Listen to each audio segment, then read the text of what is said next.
நமக்கு டபுள் வேலையாயிரும். அதனாலதான் சொல்லுவோம், சார் எதனால கம்பெனிக்கு வந்திருக்க சார், வண்டி எது ஆகட்டும். அவர் தான் அங்க உருவாக்குனார். மண்ணை பிசைந்து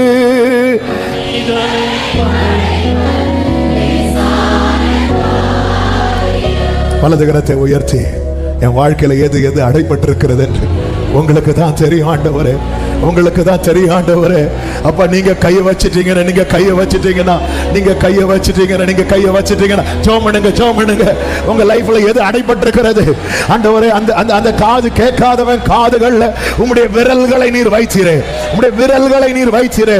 என் லைஃப்ல இது இது அடைபட்டிருக்கிறது, இது இது அடைபட்டிருக்கிறது. உங்க விரல்கள், உம்முடைய விரல்கள், உம்முடைய விரல்கள், உம்முடைய விரல்கள், உம்முடைய விரல்கள், உம்முடைய விரல்கள். அவரல்லவா உருவாக்கினார். அப்படியே மண்ணை எடுத்து அந்த காதை படைத்தது அவருடைய கரங்கள் அல்லவா.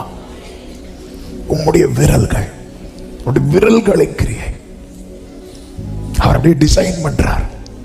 மொத்தமா மண்ணை எடுத்து அப்படியே டிசைன் பண்ண அப்படியே காதை பிடிக்கிறார்.